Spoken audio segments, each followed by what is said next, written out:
Il nous a rejoint ici sur ce plateau, M. Sambaï, et lui qui est coordonnateur du cercle axiologique et assistant à l'université de Kinshasa. Bienvenue. Merci madame. Et bon, je dirais bonne fête, hein. On célèbre quand même les héros nationaux. C'est 2 jours fériés, oui.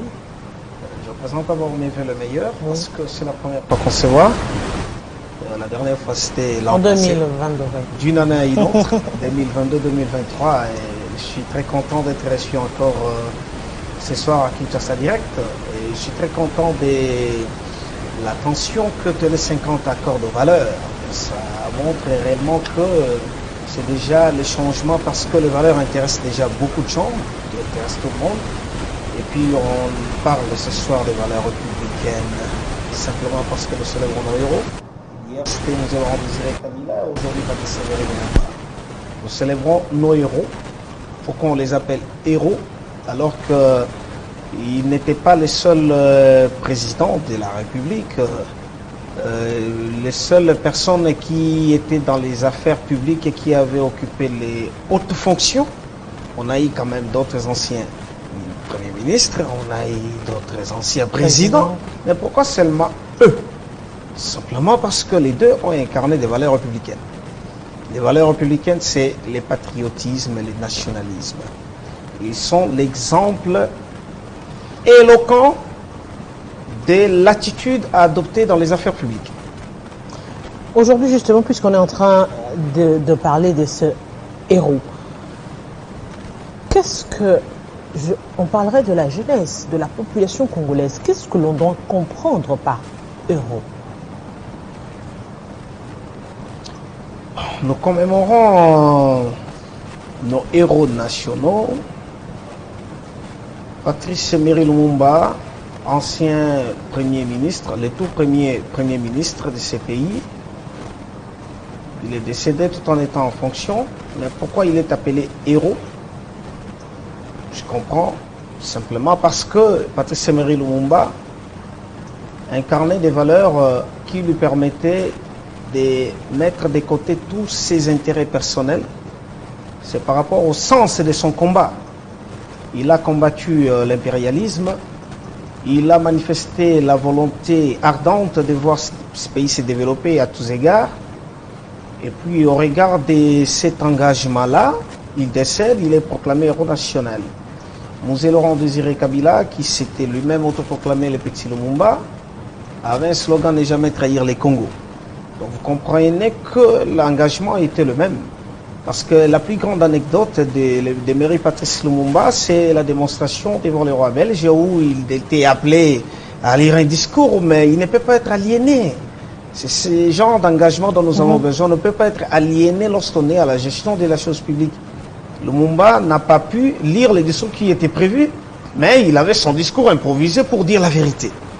Et voilà cette anecdote-là qui constitue comme un fait historique dans toute la vie de Lumumba. C'est pourquoi aujourd'hui on les qualifie de héros par rapport au sens du combat. Mais justement, comment comprendre si je peux l'appeler paradoxe, parce qu'on se dit en même temps que lorsqu'on est en politique, c'est la loyauté, c'est la fidélité, c'est aussi la soumission, mais on sent également ce sens de révolte qu'avait Patrice Emery Lumumba, qui a également eu Mzee Laurent Désiré Kabila, puisqu'on parle de ces deux héros nationaux, ce sens-là de vouloir mettre en avant-plan le côté national, le côté congolais, qui ne cadrait pas forcément avec je dirais, l'idéologie de ce moment-là, avec la physionomie politique de ce moment-là. Emery Patrice Lumumba et Mzee Laurent Désiré Kabila représentent des valeurs républicaines. Le patriotisme, c'est quoi? C'est l'attachement, le sentiment d'appartenance à une patrie, à un pays, à un État. Ça, le patriotisme. Je suis congolais. J'aime être congolais, mais je peux accepter aussi quitter ces pays pour passer 15, 20 années à l'étranger. Je suis congolais, j'aime le Congo, mais je n'habite pas le Congo. Je suis congolais, j'aime le Congo, mais je peux quand même négocier avec les Burundais. Je suis congolais, mais je peux aussi quand même partager la terre avec d'autres personnes qui peuvent venir aussi même aliéner ma terre, ça ne dérange pas, mais je suis congolais. C'est ça le patriotisme. Alors, les sentiments d'appartenance, mais on ne protège pas 100% nation quand on est patriote. Les nationalismes. Pourquoi les patriotismes et les nationalismes marchent de pair? Alors, les nationalismes, vous avez les sentiments d'appartenance à l'État, mais vous avez la réelle détermination de ne pas voir cet État être rabaissé. Et vous vous battez à fond pour redorer, pour rehausser même l'image de votre pays, pour qu'il puisse se retrouver dans les concerts des nations, pour démontrer votre existence. C'est ça le nationalisme. Alors Mouzé et Lumumba incarnaient ces deux valeurs, patriotisme, nationalisme. Je suis congolais, ne jamais trahir les Congos. Je me rappelle quand même du chant patriotique de Mouzé Laurent Désiré Kabila. Notre combat, c'est de ne jamais reculer. Nationalistes, allons en avant. Il n'y a point de doute d'abattre l'exploitation et de créer une juste société. Voilà un chant qui incarnait toute une vision. Et il n'était pas seulement un politique qui s'appuyait seulement sur les discours. Ils étaient tous des pragmatiques. Vous avez démontré 3 ans et demi la démonstration qu'il y a lieu de concilier les mots aux choses.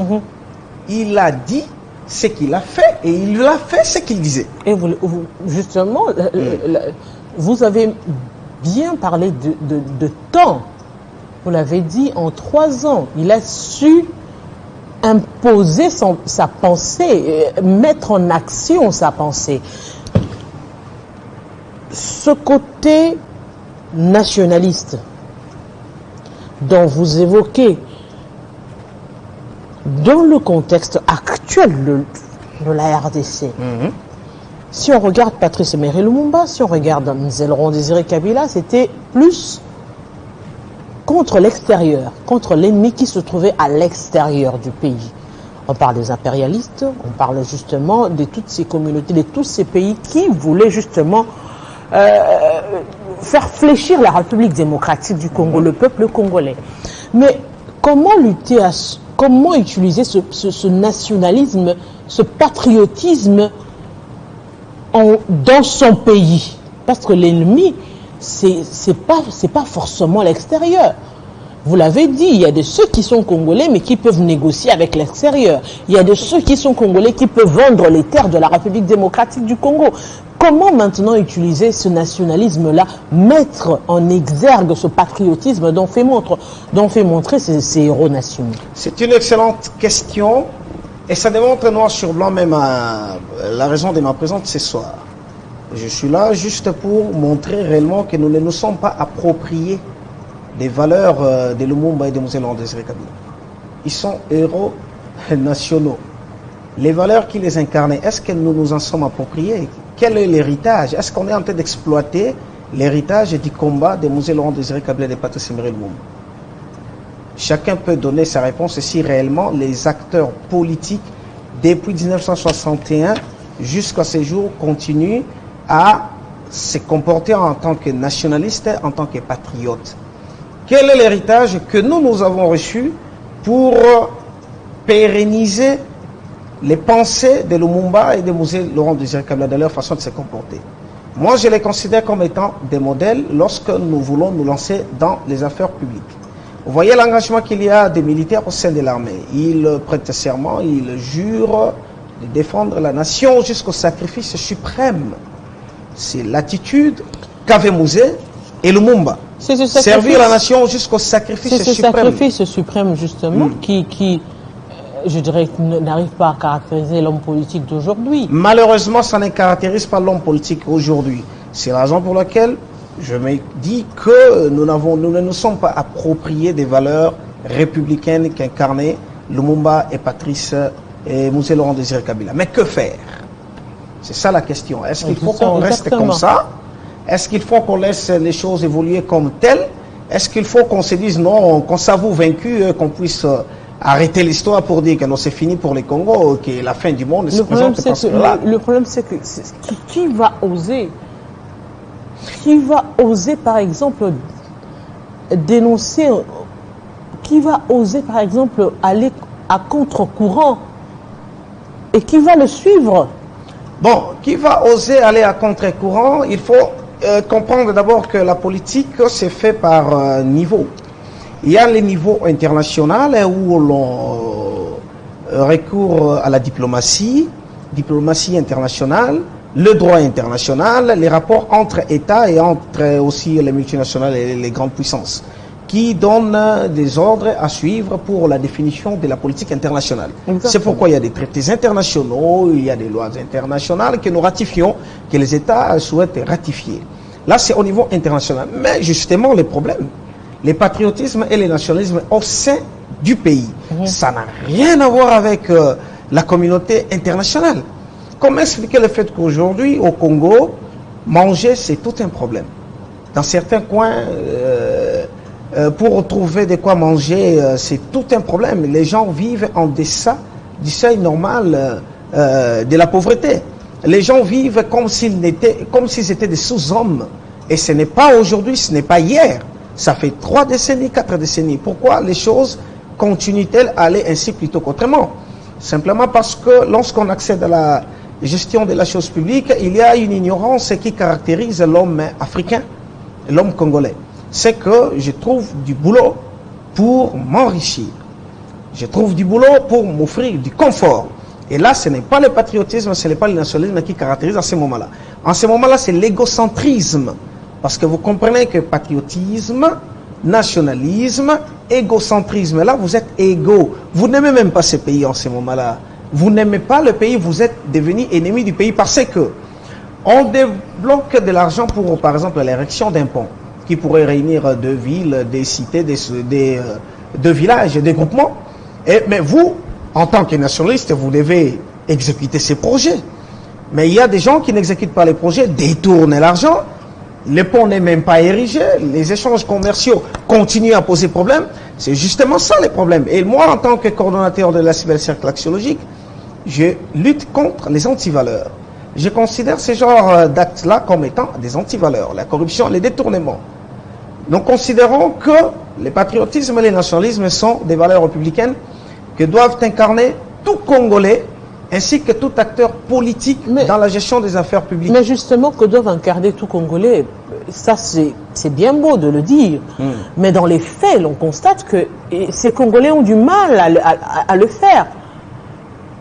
Nous avons ici des discours, je dirais, avec, par exemple, avec Joseph Kabila qui a dit qu'il n'a pas eu plus de 15 collaborateurs, des bons collaborateurs, c'est-à-dire des gens capables de mettre en pratique sa pensée dans l'exécution. Nous avons aujourd'hui l'actuel président qui se retrouve dans des situations, on prend le dernier cas où l'on parle de détournement, dans des projets qu'il a lancés au niveau par exemple du Kasaï. On se dit finalement, ne faudrait-il pas, au-delà de discours, appliquer justement ce patriotisme-là pour redresser ce peuple congolais-là? Je ne cesse de le dire, pour qu'une société soit juste et prospère, il faut que le philosophe soit roi et que le roi soit philosophe. Les idées claires et distinctes doivent être au sommet de l'État et les idées claires et distinctes doivent gouverner la nation. Qu'est-ce qui se passe avec l'Afrique et les Congos? Je considère l'Afrique en général comme étant un navire qui navigue, mais sans destination. Un navire qui navigue sans destination. On ne sait pas où on va, mais on y va quand même. On ne sait pas quand est-ce qu'on va... Voilà. C'est justement ça. C'est-à-dire on navigue à vue. Madame, réfléchissons un peu par l'absurde. Dans ces pays, il y a des chefs d'État qui se sont succédés, hein, mais je ne sais pas, les chefs de l'État congolais qui a su exactement le nombre de la population qu'il était appelé à gouverner. C'est justement ça le point de départ. Simplement pourquoi? Parce qu'on navigue à vue. Si on naviguait pas à vue, on devait commencer, la priorité des priorités dans ces pays serait l'identification de la population. On doit identifier, nous avons combien d'adolescents, combien de jeunes, combien de vieux, combien de vieillards. À partir de ce moment-là, ville par ville, province par province, quartier par quartier, rue par rue, on a des données chiffrées. Ça pourrait permettre à ce qu'on puisse bien gérer. Parce que si, par exemple, s'il faut résoudre les problèmes de la famine à Kinshasa... Alors le budget est fait en fonction de quoi? Le budget? Bon, le budget est fait... estimé quand même. Non, le budget est fait en fonction des recettes réalisées, en fonction des recettes réalisées l'année dernière, et on fait des projections. Ça, ce sont des recettes. Moi, je parle des données démographiques. Voilà la difficulté avec la CENI, programme un mois pour l'enrôlement des électeurs partis ouest. Prenons le cas de Kinshasa. Dans un mois, on s'attend à enrôler combien d'habitants? Est-ce qu'on a des données pour savoir qui sont appelés à être éligibles? On n'a pas de données chiffrées, on n'a pas de nombres exacts. Et c'est tout ça la difficulté. S'il faut résoudre les problèmes liés à la nutrition, on a par exemple l'agriculture de maïs. S'il faut produire des tonnes, on va produire des tonnes pour nourrir combien de personnes, dans quel état, dans quel quartier, dans quelle commune. C'est d'abord ça. Et pour que cela soit réalisé, des idées claires et distinctes au sommet de la nation. Il faudrait impérativement réaliser une alliance entre le pouvoir politique et les savoirs scientifiques. L'homme politique, qui a la décision la plus élevée, devrait comprendre que toute solution ne devrait pas venir seulement du cabinet, ne devrait pas venir de son parti politique. Et il y a des techniciens qui se trouvent où? Dans des universités. Par exemple, pour les problèmes liés à l'alimentation. Mais la faculté des sciences agronomiques sert à quoi? Parce que les docteurs sont là, réunissez-les. Voyez ceux qui sont sur terrain, ceux qui font de l'agriculture, ceux qui font pêche, ceux qui font l'élevage, réunissez-les, qu'ils réfléchissent. Qu'est-ce qu'on peut produire? Parce que la science a tout défini. La science a tout défini en ce qui concerne l'agriculture. Il faut autant de temps pour s'aimer et pour faire l'agriculture de maïs, la culture de maïs. Il faut autant de temps pour produire autant. Qu'est-ce qu'il faut? Combien d'hectares? Mais c'est comme ça qu'on doit réfléchir dans ces pays, en Afrique en général. Fort malheureusement, on navigue à vue. Aujourd'hui, je ne sais pas s'il y a un ministère qui a un projet des canals, des canals. Je ne sais pas. Au bout de 10 ans, jusqu'en 2027, jusqu'en 2030, qu'est-ce qu'on pense réellement réaliser? Simplement parce que chaque ministère traite une matière nationale. Prenons le ministère, par exemple, de l'agriculture, pêche et élevage. Mais c'est une matière nationale. Lorsqu'il y a des projets qui sont conçus à exécuter au bout de 5-10 ans et qu'on affecte, on alloue les budgets y afférents, mais qu'est-ce qu'il faut? Il faut qu'il y ait toute une coordination qui suive l'exécution de ces projets au fil du temps. Mais est-ce que c'est vraiment comme ça qu'on réfléchit ou qu'on fait des choses en Afrique? Je ne pense pas. C'est la raison pour laquelle on navigue à vue. Autre chose, pour montrer réellement que Mzee Laurent Désiré Kabila et Patrice Emery Lumumba, leur combat, leur héritage, nous ne nous en sommes pas appropriés. Emery Patrice Lumumba dit que le Congo écrira demain sa propre histoire. Mais écrire sa propre histoire, ce n'est pas ce que les grands historiens, avec respect, le maître Ndaiwel fait. Il écrit, oui, il écrit l'histoire du Congo. Sa récente publication de 2009 compte 754 pages qui retrace toute l'histoire du Congo depuis les origines jusqu'à ce jour.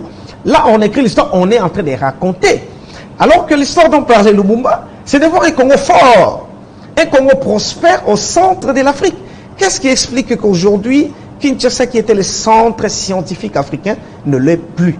Qu'est-ce qui explique aujourd'hui que l'Afrique du Sud, qui venait ici pour se faire soigner, pour étudier, il y a un renversement des tendances? Ce sont les Congolais qui vont se faire soigner en Afrique du Sud, ce sont les Congolais qui vont étudier en Afrique du Sud. Qu'est-ce qui est à la base de ça?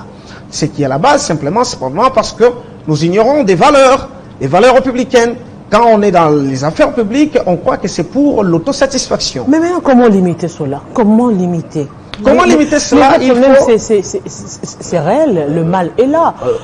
On se rend bien compte que ce patriotisme, ce nationalisme a du mal à fonctionner. Mais comment limiter cela? Comment limiter cela face aux enjeux politiques, face aux alliances politiques, face aux amitiés politiques? Des idées claires et distinctes au sommet de la nation.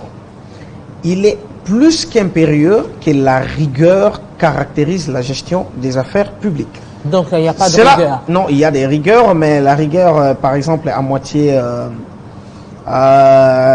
bon, je vais l'expliquer en d'autres termes.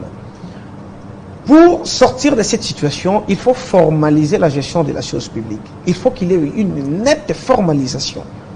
Aujourd'hui, l'IGF et l'APLC, les deux services sont en train de réaliser un travail extraordinaire. L'IGF, avec son système de contrôle a priori, les résultats sont palpables. Avec son système de contrôle a priori, il y a des dénonciations. L'IGF n'a pas les fonctions judiciaires. Et est les personnes qui sont réputées versant dans les antivaleurs, c'est-à-dire corruption et détournement, sont restées en justice au travers de l'IGF ou de l'APLC. Mais la conséquence, c'est qu'il y a des immunités et des amnisties. Premier degré, le tribunal qui condamne. Second degré, cour d'appel qui fait quoi? Qui annule la sentence du tribunal, qualifiant la sentence du tribunal comme étant incorrecte du point de vue formel. Mais il faut d'abord voir ce qui compose le bureau au niveau du tribunal. Ce ne sont pas n'importe qui, des chevronnés en sciences juridiques. Ben, la cour d'appel va requalifier la décision pour dire que ça n'a pas été conforme à la forme de la présentation des dossiers judiciaires ou des dossiers pénaux ou dossiers civils. Mais posons-nous la question de savoir pourquoi cette attitude-là au sommet du pays. Parce que ce ne sont pas des cours, des basses cours, hein. Ce sont des hautes cours. Simplement parce que nous ignorons la finalité dans les affaires publiques. C'est pour servir la nation. Parce que la personne qui détourne, quand il détourne, la personne détourne n'a pas pitié du pays. Quand la personne détourne des millions, oublie que 1 million pour lui seul représente 1000 familles, représente 100 000 familles, représente 3 millions de personnes, n'a pas pitié, il se tape des luxes.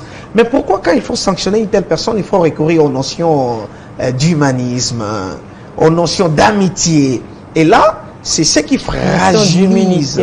Ce qui fragilise le pays. Amitié surtout, parce que la personne ne peut ou ne pas avoir des immunités, mais vous verrez que le dossier est annulé au niveau de la justice.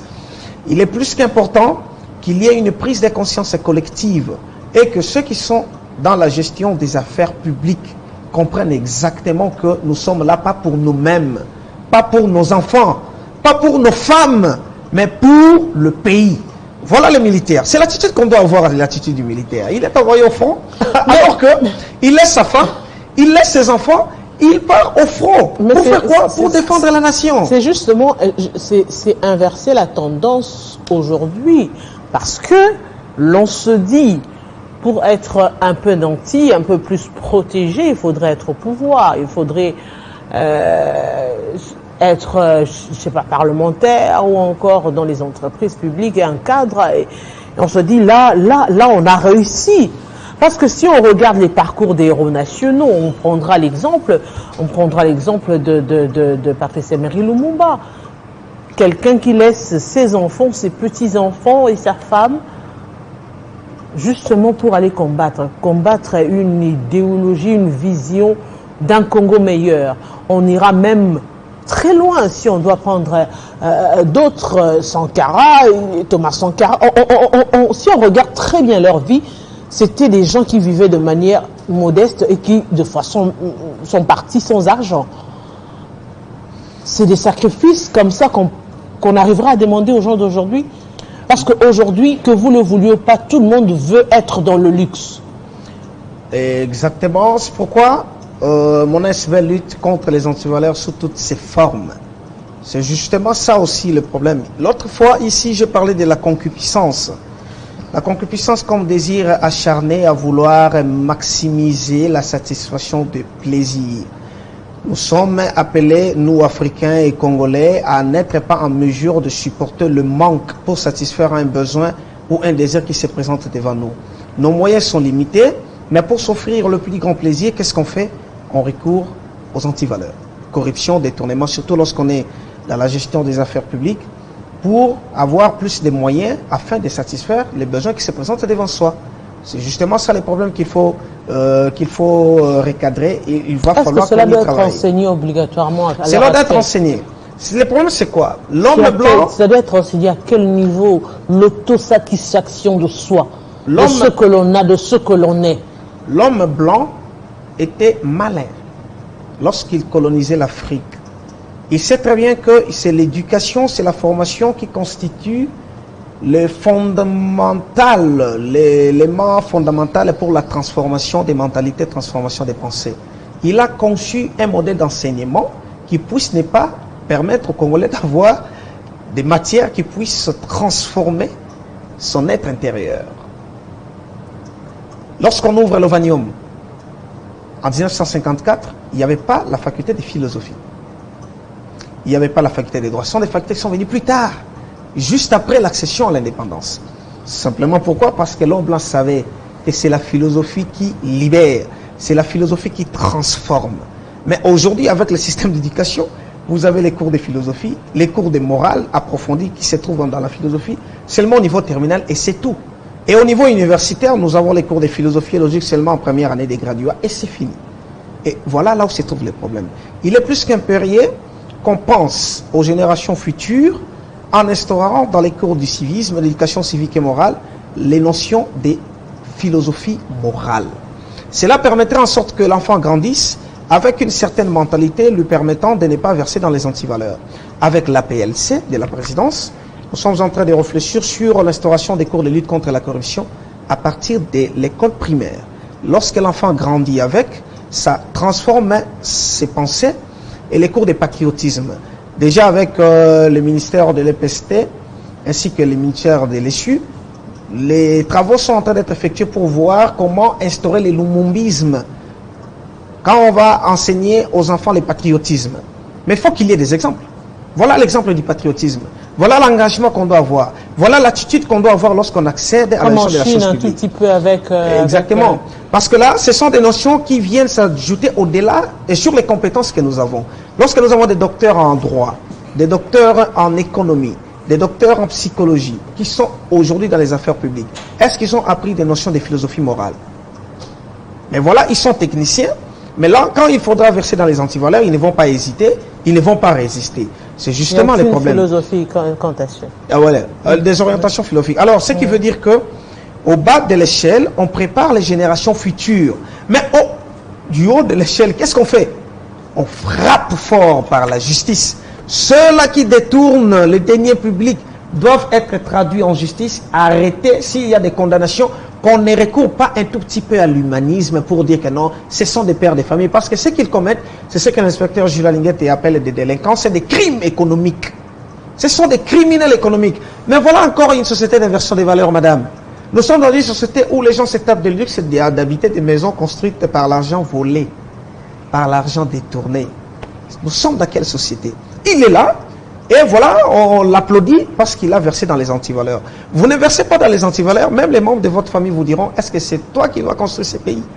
Nous sommes dans quel état? Alors un dernier message à tous les Congolais qui, eux, aussi croient aux valeurs républicaines, au nationalisme, au panafricanisme, au patriotisme, justement, pour élever la nation congolaise. Je parle de patriotisme et nationalisme, c'est ce qui va nous ouvrir au panafricanisme et aussi qui va nous propulser au concert des nations. Il est plus qu'impérieux, mesdames et messieurs, chers Congolais, chers acteurs, chers gestionnaires des affaires publiques, de verser dans les valeurs républicaines qui ne sont rien d'autre que le patriotisme et le nationalisme. Ayons Mouzé et Patrice Emery Lumumba comme modèle. Lorsque nous sommes dans la gestion de la chose publique, oublions nos intérêts, oublions nos besoins, oublions nos passions, mouillons les maillots, sacrifions-nous pour l'intérêt de la nation. Parce que la finalité dans la gestion de la chose publique, c'est d'offrir à la population en général la vie en mieux, la meilleure vie possible pour qu'ils puissent vivre comme il convient qu'un homme vive dans une société. Ce faisant, avec des valeurs simplement, nous allons développer ces pays parce que nous avons toutes les compétences qu'il faut dans ces pays et dans tous les domaines. Olivier Sambaye, grand merci d'avoir été de notre aujourd'hui. Merci beaucoup, madame. Le plaisir est partagé. Aimables téléspectateurs, eh bien, nous également, nous allons continuer ici sur ce plateau avec, cette fois-ci, le patriarche Loala, notable du Grand Équateur.